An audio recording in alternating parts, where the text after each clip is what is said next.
శ్రీపాద శ్రీవల్లభ లీలా వైభవము 7వ అధ్యాయం. శ్రీపాద స్వామి వారు తమ దివ్య సంకల్ప విశేషములను సకల దేవతలకు విడమరిచి వారితో చర్చించే లక్ష్యముతోనే కైలాసమునకు వచ్చినారు. కావున అందరి అభిప్రాయములు, ఆవేదనలు, ఆకాంక్షలు, అభిశంసనములు శ్రద్ధగా వింటున్నారు. లోన మురిసిపోవుచున్నారు. తమ విశిష్టమైన అవతార కార్యనిర్వహణకు ఒక నిర్దిష్టమైన ప్రణాళిక ఉన్నది. దానికి మరికొందరి సహకారమును కావలసి ఉన్నది.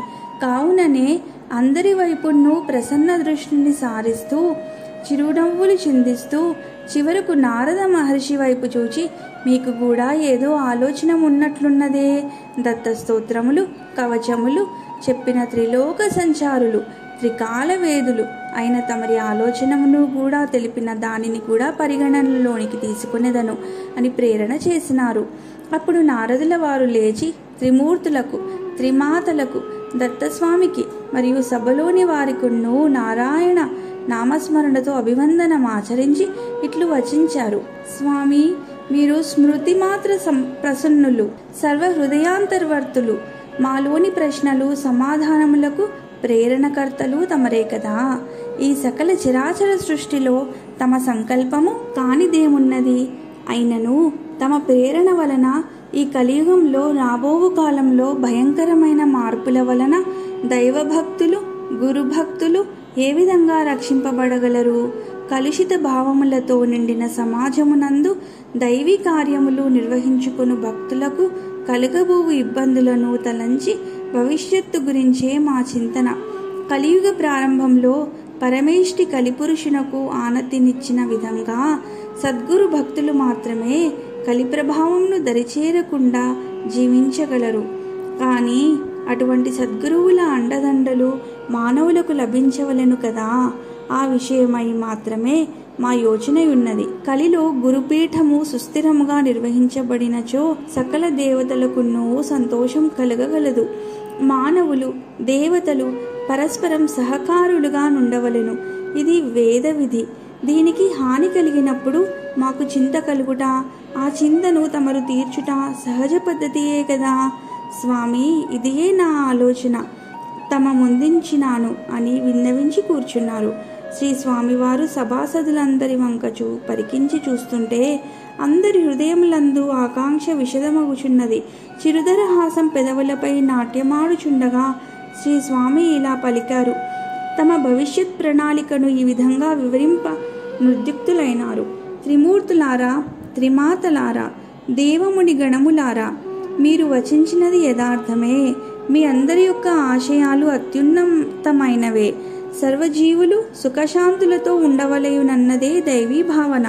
ఈ భావనను భూలోకానికి అందించుటయే ప్రస్తుత అవతార లక్ష్యం. అనగా భువినే దివిగా మార్చు ఉత్తమ సంకల్పం జరిగినది. ఇది క్రమక్రమముగా అంచెలంచెలుగా మార్పులు జరుగుచున్నది. మీరందరూ భావించిన విధముగా ఈ కలియుగ మానవులు అత్యంత మేధా సంపత్తి కలిగిన వారు. పూర్వము యజ్ఞయాగాది క్రతువులు సత్కార్యములు చేసి అనేకులు స్వర్గలోక వైభవమును పొందాలని కోరుకునేవారు. ఇప్పటి వారు అట్లుగాక దైవలోకమున ఏ ఏ సౌఖ్యములు వర్ణించబడి ఉన్నవో వాటిని భూమిపైననే ఏర్పాట్లు చేసుకొని సర్వులు సుఖించవచ్చునని ప్రయత్నించుటయు అందు సఫలీకృతులగుటయు జరుగుచుంది. అమరత్వము అనగా మరణం లేని స్థితి గురించి కూడా పూర్వం నుండి ఎందరో ప్రయత్నించి విఫలులు కావడం జరిగింది. ఈ కలియుగ మానవులలో ఇదే భావన మారు రూపం ధరిస్తుంది. జీవితాలు క్షణభంగురములని అందరూ తెలుసుకొనుట ద్వారా సుఖలాలసులైన వారు వాటిని పొందవలెనని తహతహతో అనేక రోగాల ద్వారా శిక్షలను అనుభవించుట జరుగుతుంది. అట్లు జీవితములు, శరీరములు శాశ్వతం కాదని తెలిసిన మరికొందరు మరణ భయం నుండి మనసును మాత్రం దూరంగా ఉంచుకొందురు. అనగా మరణం గురించిన ఆలోచనను మనసులోనికి రానియకుండా ఉండెదరు. హఠాత్తుగా మరణం సంభవించగా నిర్ఘాంతపోయెదరు. అనేక దుష్కర్మల ఫలితము రోగములుగా శరీరాలను పీడించగా దానికి అనేక ఔషధములను సేవించి నివారణ పొందుచున్నట్లు భావించి తృప్తి పడెదరు. అయినను మరణం గురించి యోచించరు. ఆ విధంగా నిర్భయంగా మసులుటయే మృత్యుపై విజయం సాధించినట్లు భావించెదరు. దేవతా సుఖములు దివ్యములనియు వారు నిర్మించుకొని అనుభవించు సుఖములు క్షణికములు, ప్రమాదకరములు భ్రమమాత్రమని ఎరుగరు. మానవ శరీరమే యంత్ర మంత్ర తంత్ర సముదాయమును జ్ఞానమును ఎరుగక కొందరు సంచరించెదరు. ఒకరినొకరు చంపుకొనుట కుద్యమించెదరు. యంత్ర మంత్ర తంత్ర రూపమైన వారి శరీర భాగాలను అధ్యయనం చేయగలిగిన వారు కొందరు ఆ జ్ఞానంతోనే యంత్రములను భౌతికంగా తయారు చేసి సర్వులకు ఉపయోగించే విధముగా చేసి సేవ చేసినట్లు భావించి కొందరు మంత్రములను తమకు అనుకూల విధంగా మార్చుకుని సిద్ధిని ప్రాప్తింపజేసుకొనలేక సతమతమయ్యెదరు. కొందరు తంత్ర విద్యను ఉపాసించి పరులకు మేలు చేస్తున్నామని భావించుచు తమకు ఇతరులకును కీడునే సంకల్పించుకొనుట తటస్థించును. సర్వార్థములకును మూల కారణం తత్వజ్ఞాన శూన్యతయే. వారు ఏ పరిస్థితులను సుఖములని భ్రమిస్తారో ఆయా సుఖములు దుఃఖహేతువులు, రోగహేతువులు, మరణహేతువులుగా పరిణమించును. ఇది అజ్ఞాన వశమునని జరుగును. సంతాన నిరోధక ఉపాయములను అవలంబించి భగవత్ సృష్టికి తాము అడ్డుకట్ట వేయగలిగినామని ఘనముగా చాటుకొందురు. మరికొన్ని శతాబ్దముల తర్వాత సంతానమును పొందుటకు కావలసిన శరీర పుష్టిని అవకాశములను కోల్పోయేదరు. అప్పుడు మేధావులనబడు జ్ఞానులు కొందరు సృష్టి అనేది మానవుని చేతిలో లేదనే సత్యాన్ని ప్రబోధం ద్వారా తెలిపి జాతి నిర్వీర్యం కాకుండా సృష్టి ఆగిపోకుండా ఉండేటందుకు మానవాళిలో కావలసిన మార్పులను తెస్తారు. అహింసా విధానంను పాటిస్తున్నట్లు భావిస్తూ జీవహింస చేస్తారు. తల్లిదండ్రులను హింసిస్తారు. భార్య పిల్లలను హింసిస్తారు. తృప్తి, ఓర్పు, శ్రద్ధలు లేనప్పుడు వారికి అశాంతియే గాని సుఖమన్నది ఉండదు. ఎవరైనా తాము చేయు పనులే ధర్మమైనవని గాని తమ పద్ధతులే సక్రమమైనవిగా భావిస్తారు. ఇతరులేమి చెప్పినా ఒప్పుకొనరు. అధికారం కొరకు ప్రతివారు తాపత్రయపడతారు. సేవాభావం మనసులో ఉండరాదు అని అందరూ అహంభావంతో యజమానులమనే భావిస్తారు. ఎవరి తప్పు వారికి తెలియదు. ఇటువంటి సమాజమును దారిలో పెట్టుటకు, సక్రమ మార్గంలో నడిపించుటకు సంపూర్ణ శ్రద్ధ, సహనము, శుద్ధమైన అంతఃకరణము కలిగి సర్వజీవుల పట్ల దయ, ప్రేమ, భక్తి కలిగి ఉండే గురువుల అవసరం ఎంతైనా ఉన్నది. కావున తనకు తాను తరించాలనే భావమును విడిచి సద్గురువులు సమాజ సేవకు పూనుకోవాలి. సమాజంలోని దీనులను, హీనులను, రోగులను, పాపులను ప్రేమతో దరిచేర్చుకోవాలి. అనగా ఇప్పటి వరకు ప్రవర్తిల్లుచున్న జాతి కులములను ముందు దూరం చేసుకోవాలి. పుణ్యాత్ములైన వారికి గురువులుగా ఉంటూ పాపులకు దూరంగా సంచరించుటలో గొప్ప ఏమున్నది? గొప్పదనమేమీ లేదని తెలుసుకొని దిగజారిపోవుచున్న వారిని ఉద్ధరించుటకు గురువులే పూనుకోవాలి. తప్పు చేసిన వారిని ప్రేమతో, అత్యంత చాకచక్యంతో తప్పు నుండి మరలించాలి. దీనికి గురుతత్వము మాత్రమే సమర్థవంతమై ఉన్నది. మీరు దర్శించిన భవిష్యత్ కలి ప్రభావం అంతయు సత్యమే. మీరందరూ ఒక్కసారి పునరాలోచనము గావించి చూడుడు. ఎంతటి ఘోర కలినైనా, ఎంతటి విచిత్ర గతి గలిగి నడుస్తున్నదైనా మనము మన మార్గమును కొంచెము సవరించుకొన్నచో ఎటువంటి వారినైనను మన మార్గంలోనికి తేగలము. వేద విజ్ఞానము కూడా ఒక్కొక్క యుగమునకు కావలసిన మార్పులతోనే ప్రవర్తిల్లుచున్నది కదా. వేదమే సృష్టికి మూలం. దానిని అనుసరించియే విధాత సృష్టి జరుగుచున్నది. ఈ ప్రకృతి అంతయు నిత్య చైతన్యముతో కూడి మార్పునకు తావిచ్చుచున్నది. ఆ ప్రకృతియే మానవుని ప్రవృత్తి గూడయైనున్నది. అది మార్పు చెందుటయన్నది సహజమే. దీనిని మరికొంచెము విశ్లేషించుకొన్నచో నా సంకల్పము మీకందరకు విషదమగును అని చెప్పుచుండగానే వినువారులందరూ శ్రీపాద స్వామి వారి గురుతత్వము అవగతమైనది. వారి అపార కరుణకు సర్వులు ముగ్ధులైనారు. తిరిగి శ్రీపాద స్వామి వారు ఇట్లు వచించిరి: మీరందరూ పూర్వము చేసిన దుష్ట శిక్షణనే తలంచి యోచించుచున్నారు. దుష్ట శిక్షణ అనగా దుష్ట బుద్ధితో తప్పు చేసిన వారిని దండించి శిక్షించుట జరుగుచుండేది. ఇప్పుడు దీనికి ఒక నూతనమైన రహస్య ప్రణాళికను నిర్ణయించినాను. ఇప్పుడు దుష్ట బుద్ధియు, మంచి బుద్ధియు, త్యాగ బుద్ధియు అన్నీ ఒకే మానవుల్లో నిండి ఉండి ఒక్కొక్కసారి ఒక్కొక్క బుద్ధి వానికి ప్రేరణలు చేయుచున్నవి అను విషయం అందరికీ విదితమే. అందుచేత ఆ వ్యక్తిని సంహరించుట కుదరదు. కాబట్టి ఎటువంటి వ్యక్తినైనా ప్రేమతో దరి చేర్చుకొని వానిలోని దుష్టగుణములందు పరివర్తన తెప్పించినచో వానిలో దుర్గుణములు సద్గుణములుగా రూపుదిద్దుకొనును. తద్వారా ప్రేమతత్వమును వానిలో అభివృద్ధి పరచెదను. అపారమైన క్షమాగుణముతో ద్వేషమును దూరీకరించెదను. పాపాలకు ప్రాయశ్చిత్తముగా పూర్వము తపస్సు, యజ్ఞములు, పూజలు విధించినాము. ఇప్పుడు నామస్మరణ మాత్రముననే వారి అనేక పాపములను నిర్మూలించెదను. వారిలో సత్వగుణ ప్రేరణ చేసి రజో తమో గుణముల నుండి బయల్పడునట్లు చేయుదును. ఏ విధమైన ఆయుధమును ధరించెను, సాధు రూపమును ధరించి ప్రేమయే భూషణముగా ధరించి సంచరించెదను. నా శుద్ధమైన జ్ఞాన ప్రకాశంలో ఎంతటి పాపులైనను తరించవలెనను బుద్ధి కలిగిన చాలు. వారు నా వైపు తిరిగి 1 అడుగు వేస్తే నేను వారి వైపుగా 9 అడుగులు వేస్తాననే వాగ్దానం ఉన్నది. తద్వారా చిన్న పెద్ద, స్త్రీ పురుష, కులం, మతం, బీద ధనిక భేదం లేకుండా అందరి అందును నూతన భక్తి విధానమును ప్రేరేపించెదను. ఆపై వారి కర్మానుభవం ద్వారా కొంత కర్మలు నశించిపోవును. అవధూత లక్షణములు తెలిపి వారందరికీ సూక్ష్మంలో మోక్ష మార్గమును చూపిస్తాను అని శ్రీ స్వామివారు తెలుపుచుండగా మహర్షులు, దేవతలు ఆశ్చర్యపోయినారు. నారదుల వారు విస్మయముతో, స్వామి, ఏమీ ఈ వింత? పాపులను శిక్షించటమాని ప్రేమించెదరా?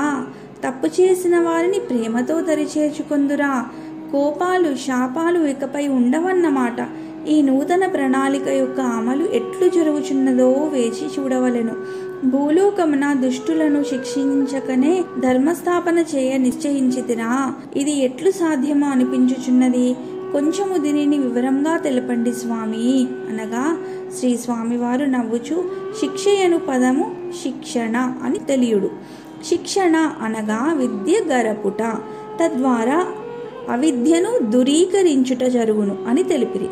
అదీ కాక వారు స్వయంగా చేసుకున్న కర్మల ఫలితములనెట్లయినా అనుభవింపక తప్పదు.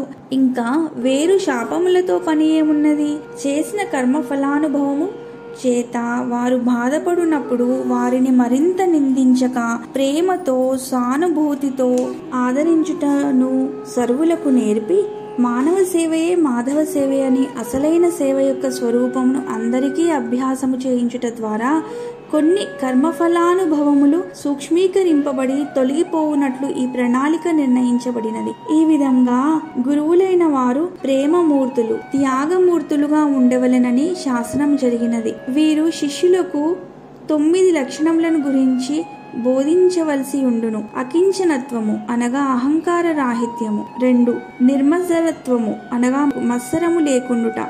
3 దక్షత కలిగి ఉండుట అనగా సోమరితనము లేకుండుట. 4 నిర్మమత్వము అనగా మమకారం లేకుండుట. 5 గురుసేవా పరాయణత్వం అనగా శరణాగతి. 6 నిశ్చలత్వము చంచల స్వభావం లేకుండుట. 7 పరమార్థ జిజ్ఞాస అనగా నిరంతరం పరుల సుఖశాంతులను కోరుట. 8 అనసూయాత్వం అనగా అసూయ లేకుండుట. 9 పవిత్ర సత్య భాషణం అనగా శుద్ధమైన సత్యమైన మాటలు పలుకుట. ఈ లక్షణములన్నీ సద్గురుని యందు నిరంతరం శోభించుచుండవలెను. బోధ ద్వారా ఏమి తెలుపదలంచెనో దానిని తాను కలిగి ఉండవలెను. ఈ విధమైన అవగాహనను జనులకు కలిగించుటయే ఈ అవతార లక్ష్యము. సరి అయిన సమయమందు ఇట్లవతరించుట నా కర్తవ్యము. ఈ అవతార రహస్యమే మీకు మార్గదర్శనమును కలిగించును. శ్రీ రామావతారమున దేవతలందరూ వానర వీరులుగా, శ్రీకృష్ణావతారమందు యోగులు, మునులు, గోపికల రూపంగాను అవతరించి తరించినది మీకు తెలియను. కావున ఈ సంకట పరిస్థితులలో భూలోకమును ఉద్ధరించు సేవలో ఎవరైనా ఇష్టపూర్తిగా పాల్గొనవచ్చును. బలవంతమేమీనూ లేదు. కానీ మీరు భూమిపై సద్గురు రూపంతోనే అవతరించి విశ్వమునే గురువుగా భావించి సేవించదలంచి ఉంటే ఇప్పుడు నేను ప్రతిపాదించిన సకల సాధన సంపత్తితో అవతరించి మానవ సేవ చేయండి. గురుసేవ అనగా విశ్వ మానవ సేవయని మరవరాదు. సుఖదుఖములు, పాపపుణ్యములు, శీతోష్ణములు, అహంకార మమకారములను, ద్వంద్వములకు ఏమాత్రం లోను కారాదు. ఇంతకంటే ఎక్కువ మీకు చెప్ప పని లేదు.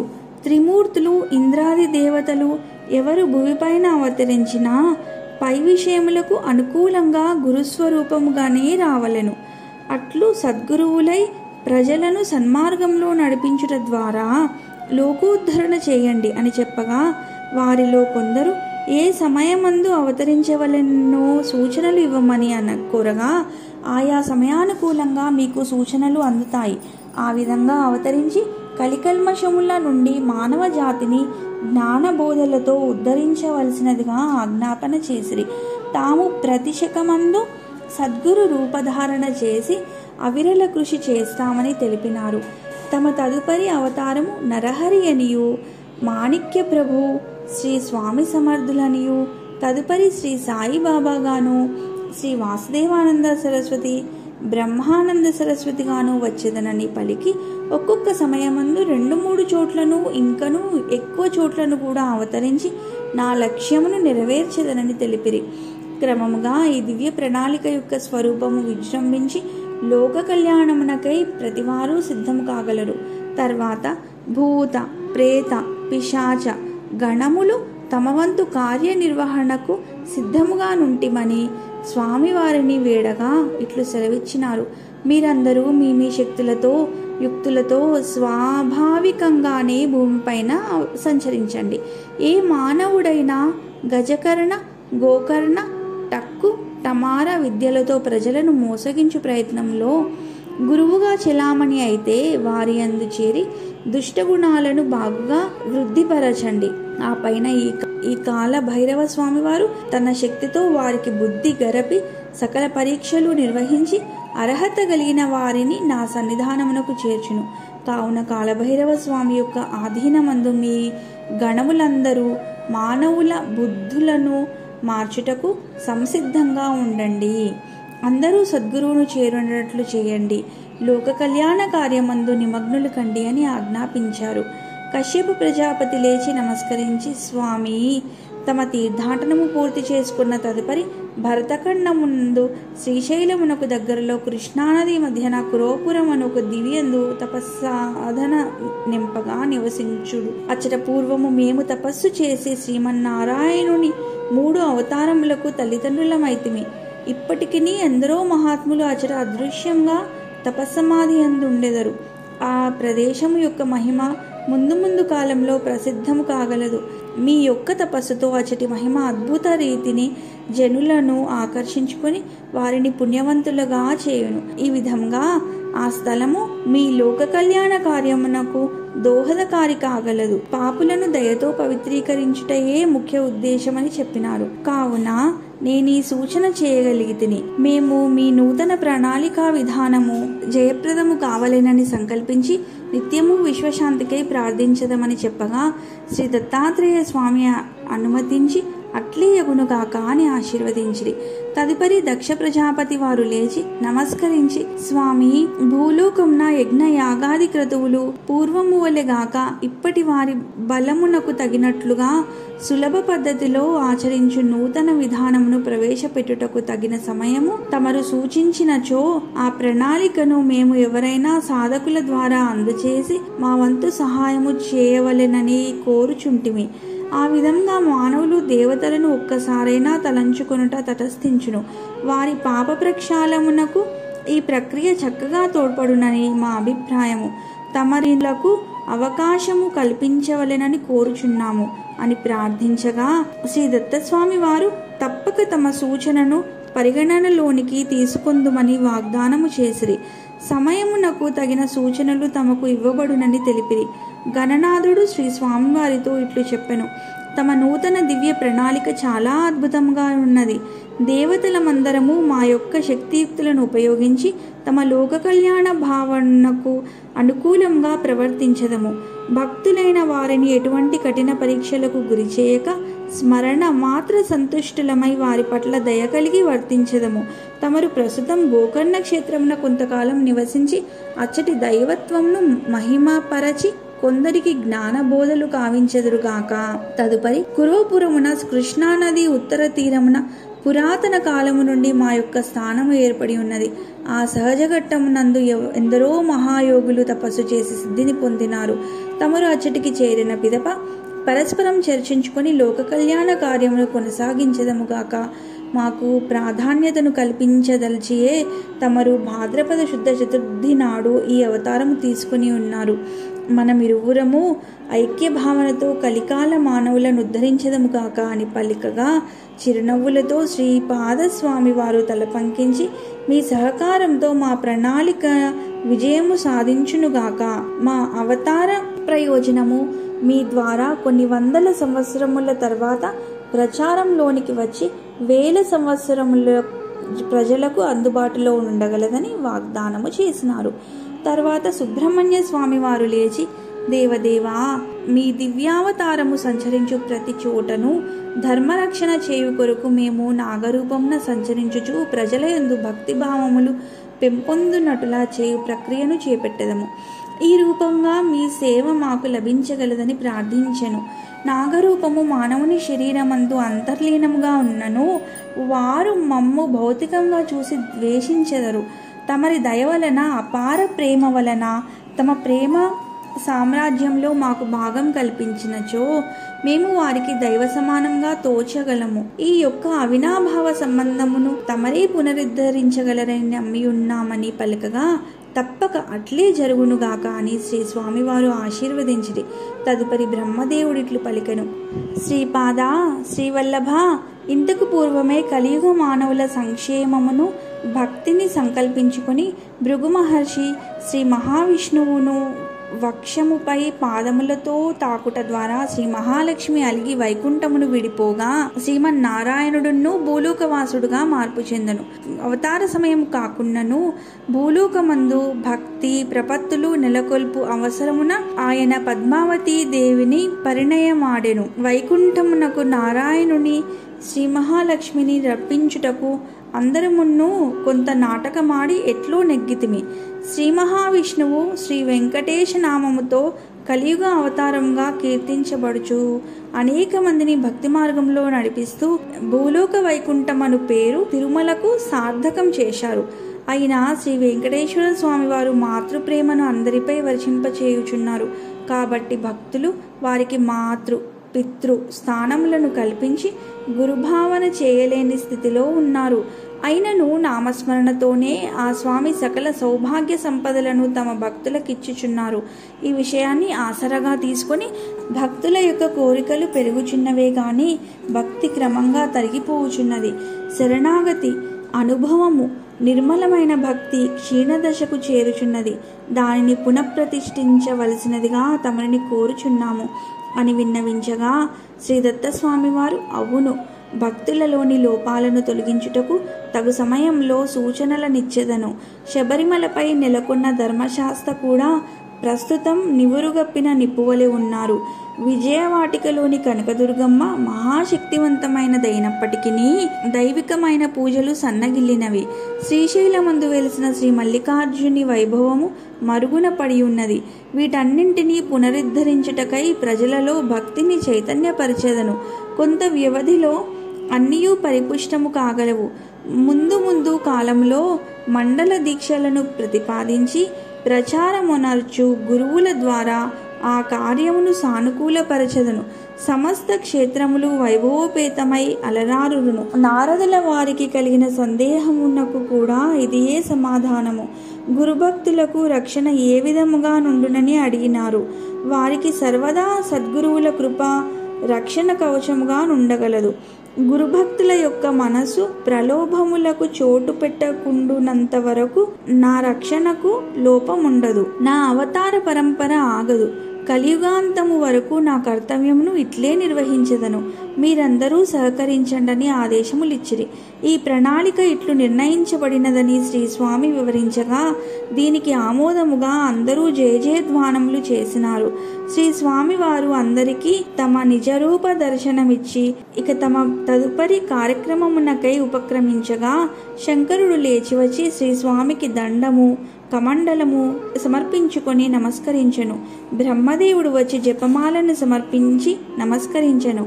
శ్రీమన్నారాయణుడు అపరిమితానందంతో స్వయంగా తులసిమాలను శ్రీ స్వామివారి మెడలో అలంకరించి ప్రణామము సల్పెను. ప్రమదగణములలోని వారు వచ్చి స్వామి కురులను శిక్కగా మలచిరి. నారదుల వారు ఆ శిఖకు రుద్రాక్షమాలను అలంకరించినారు. తుంబురుడు ముందుకు వచ్చి చేతులకు రుద్రాక్ష కంకణాలు, మెడలో రుద్రాక్షమాలలు అలంకరించి నమస్కరించెను. శ్రీ స్వామివారి ఇల్లు వదులు సందర్భంలోనే తండ్రి అప్పలరాజు శర్మ పావు కోళ్లను పాదాలకు తొడిగించారు. ఆంజనేయ స్వామివారు ప్రకటమై నమస్కారమునర్చి స్వామివారికి ఒక వ్యాఘ్రాజినమును సమర్పించుచు, స్వామి, దీనిని తమరు స్పృశించిన చాలును. ఇది తమరి వెంటనే అదృశ్యంగా ఉండి తమరు ఎక్కడ ఆసీనులగుదురో అక్కడ ప్రకటమగును. తమరు లేచిన వెంటనే అదృశ్యమగును. దయతో స్వీకరించమని కోరగా మందహాసవదనులై శ్రీపాద శ్రీవల్లభులు దానిని చేతితో స్పృశించగానే అది అదృశ్యమయ్యను. అట నుండి శ్రీ స్వామివారు గోకర్ణ క్షేత్రమును చేరినారు అని శ్రీ విఠల్ బాబా వారు శ్రీపాద స్వామివారి తీర్థయాత్ర విశేషములను అద్భుత రీతిన వివరింపగా భక్తులందరూ విని నిజానందమున ఓలలాడిరి. ఈ అధ్యాయం చాలా పెద్దదిగా ఉండడం వలన 2 భాగములుగా చేసి ఈ అధ్యాయాన్ని ఇంతటితో నిలిపివేసి 2వ భాగాన్ని వచ్చే వారం చదువుతాము.